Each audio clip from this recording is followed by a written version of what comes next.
Pellis, I've learned there's an advanced form of the disease called geographic atrophy, or GA. His struggle with vision loss made me want to help others know about GA's warning signs.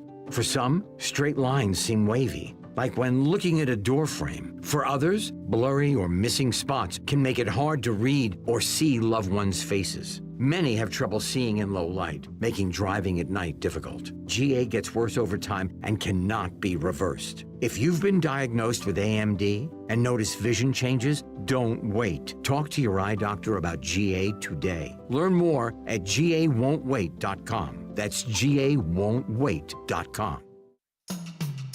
Turn to Turner Security.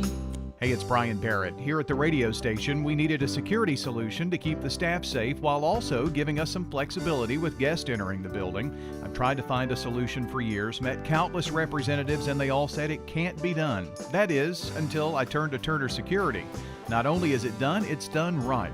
For your home or business, take it from me, Turner Security is the only place I'd turn. Turn to Turner Security. There is no safer place in the storm. Talk Radio WGNS Murfreesboro, FM 100.5, 101.9, AM 1450, TV 11. Rutherford Issues on News Radio WGNS. Rutherford Issues, powered by Middle Tennessee Electric. They have helped provide light, comfort, and connection to our community since 1936. As your trusted energy advisor, MTE is always here to help. MTE.com online and the My MTE app. This segment has been sponsored by the local Edward Jones office of Lee Colvin. The host of this show and Edward Jones have an existing business relationship. This event is not a testimonial of the services provided by Edward Jones financial advisor Lee Colvin. And our buddy Lee Colvin, Edward Jones financial advisor, joins us here today. And Lee and I are going to talk about not leaving your IRA to the IRS. That sounds like fun. Lee, good morning to you, sir. Good morning, Brian. How are you doing today? Doing really good. Hope you are.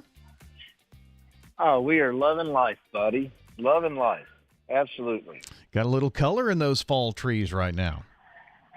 You know, I came over from Knoxville over the weekend to head back home, and boy, the oranges, the reds, just very vibrant out there. It's really showing its true colors. And once you get past Cookville, it's all brown and yucky.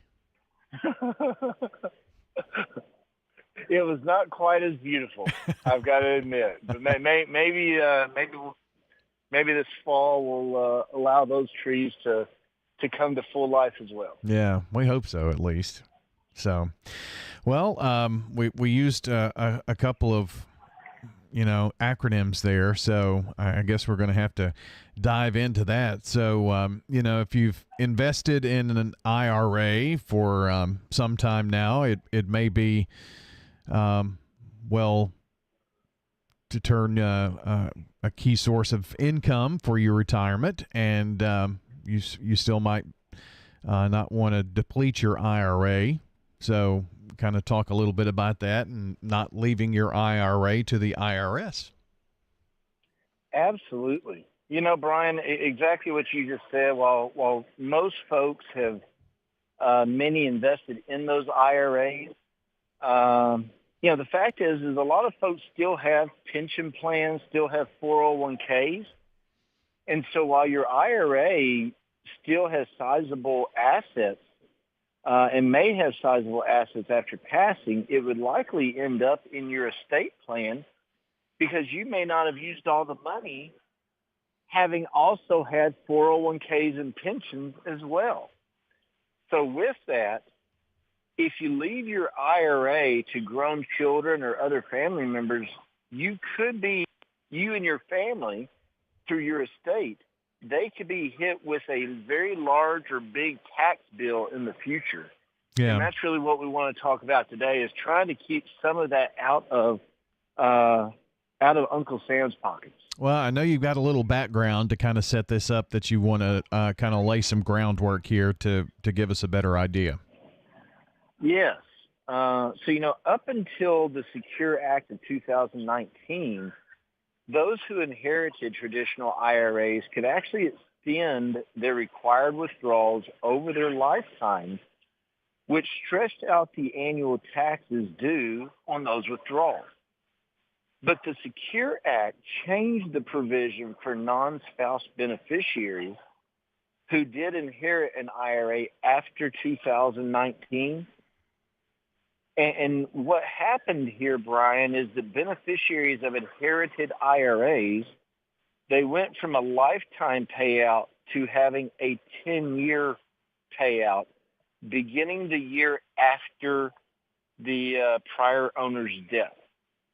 So they have 10 years to withdraw the entire balance of these IRAs. For some beneficiaries, this could potentially create a large tax burden, and inheritors of Roth IRAs, they're also required to follow the 10-year distribution rule, but are not subject to income tax on account earnings if the Roth IRA's 5-year holding period had been met. Okay. So just some slight differences there between traditional IRA, Roth IRA, and the time period that they have to take withdrawals once they've inherited an account.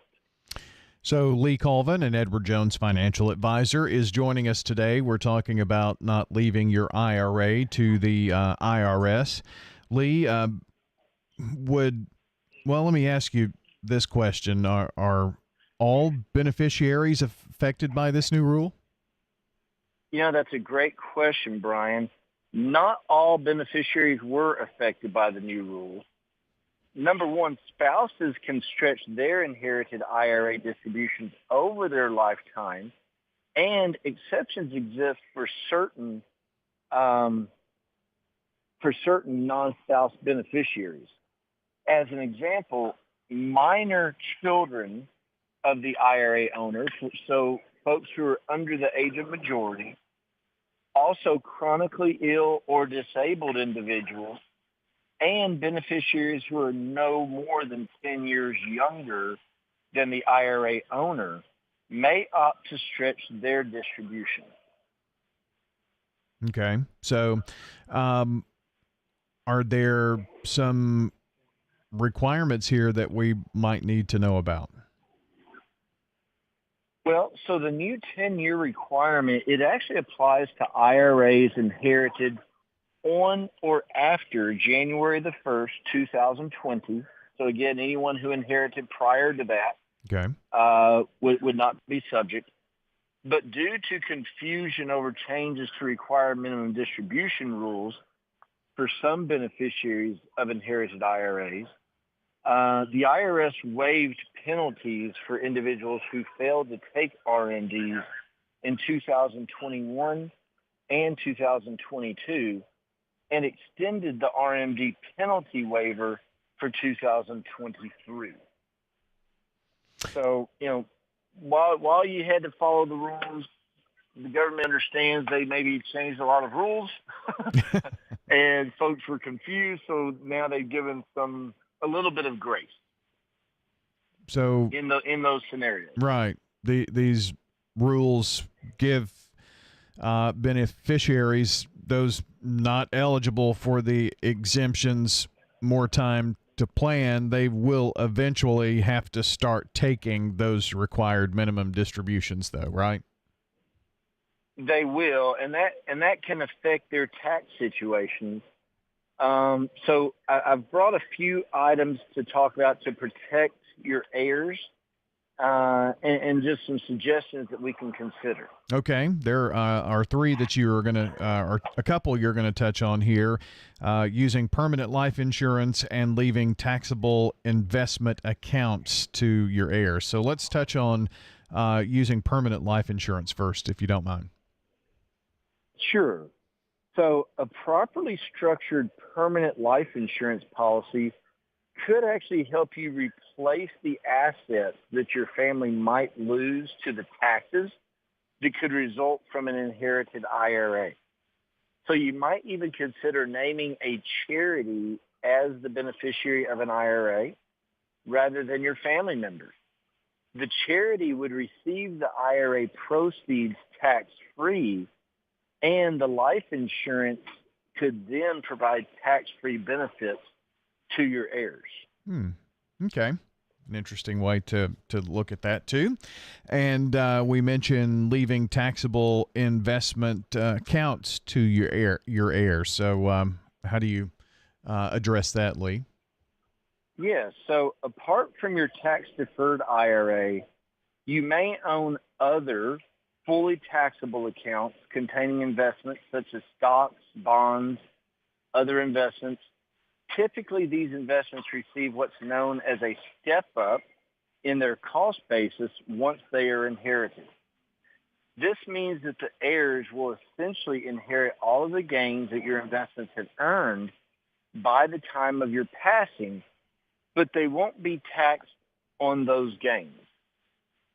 Now, that's if they sell the assets immediately, Brian. This type of sale could help offset the taxes that your heirs will incur from the inherited IRA.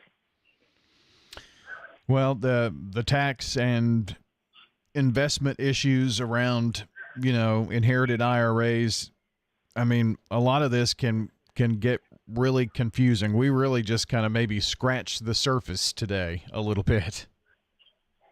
Maybe one very, very small scratch. Yeah. You're right. I mean, it can.